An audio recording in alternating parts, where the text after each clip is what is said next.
আরে প্রসেনজিৎ দা, ও চলে শোনো না। হ্যাঁ কি বলছিস?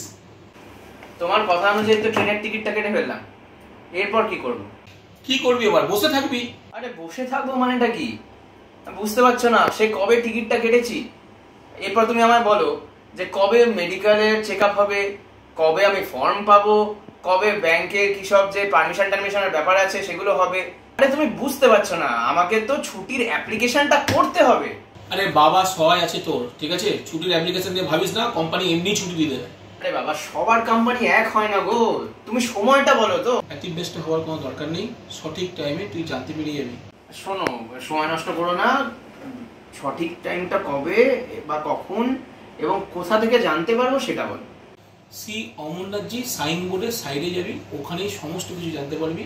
ওর বাইরে তো আমি আর কিছু বলতে পারবো না। তাই নাকি? তোমার কাছে কি কোনো খবর টবর নেই নাকি? ওই ইউটিউবার যে বললো যে 29 তারিখ থেকে যাত্রা শুরু হবে, কি বলছো? আমি না মানে প্রচন্ড কনফিউজড। আমি যেটা জানি সেটাই বললাম। সি অমরনাথজি সাইনবোর্ডের সাইডটা আছে, ওই সাইড থেকে যেটা বলবে সেটাই ঠিক। তাহলে বাকিরা বাকিরা কি ভুল বলছে? আরে বাকিরা ভুল বলছে, আনুমানিক বলছে, বুঝতে পারছিস না? আচ্ছা আচ্ছা, তাহলে এখন কি করব?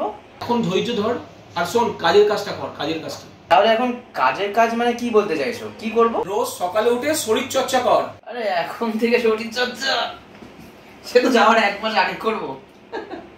এখন থেকে শরীর চর্চা, শরীরের প্রতি যত্ন না নিলে মেডিকেলে ডিসকোয়ালিফাই হয়ে যাবি। অমরনাথের যা হবে না এবছর, মনে রাখবি। বলো কি? আচ্ছা বলো কি কি করতে হবে, বলো কি কি করতে হবে বলো তবে।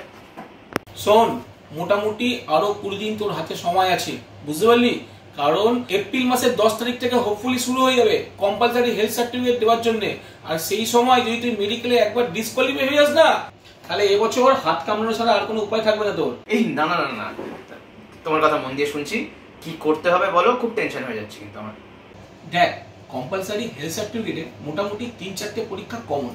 সেই পরীক্ষাগুলো করার জন্য আগে থেকে একটু প্রিপেয়ার হয়ে যেতে হবে। যদি একবার ফাইনালি তুই যদি ওখানে ডিসকোয়ালিফাই হয়ে যাস, তাহলে কিন্তু তোর হাতে কিছু সময় থাকবে না। তাই জন্য এখন থেকে তুই একটু প্রিপেয়ার হোস। নাম্বার 1 হচ্ছে, ওখানে কিন্তু তোকে ব্লাড সুগার টেস্ট করতে দেবেই দেবে। তো ব্লাড সুগার যদি টেস্ট করতে দেয়, এখন থেকে তুই যদি জানিস তোর শরীরে ব্লাড সুগারের মাত্রা ঠিক আছে, তাহলে কোনো অসুবিধা নেই। আর যদি জানিস না এটা আনকন্ট্রোলে আছে, তাহলে সেটাকে কন্ট্রোল করার চেষ্টা কর, 10-15 দিনের মধ্যে ঠিক হয়ে যাবে। নাম্বার 2, যদি তোর ইউরিনের কোনো সমস্যা থাকে, তাহলে তুই এখন থেকে ওষুধ বা পর্যাপ্ত জল খা, দেখবি ইউরিনের সমস্যা থেকে তুই মুক্তি পাবি। 3, যদি তোর হাঁটতে দৌড়াতে খুব হাঁপানি বা কষ্ট হয়, তাহলে তুই এখন একবার এক্সরে আর ইসিজিটা করে নে। যদি কোনো সমস্যায় ধরা পড়ে, তাহলে তুই এখন থেকে ওষুধ বা ডাক্তারের নিয়ম মেনে তুই হাঁটাচলা করলে অবশ্যই 10-15 দিনের মধ্যে একটা স্বাভাবিক অবস্থায় ফিরে আসবি। বাহ, অনেক কিছু জানা গেল কিন্তু।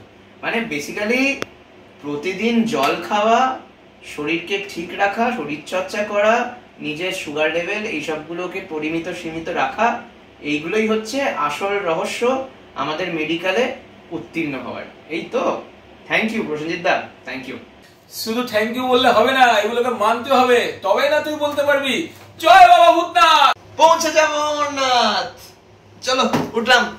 ঠিক আছে, লাঞ্চে দেখা হচ্ছে।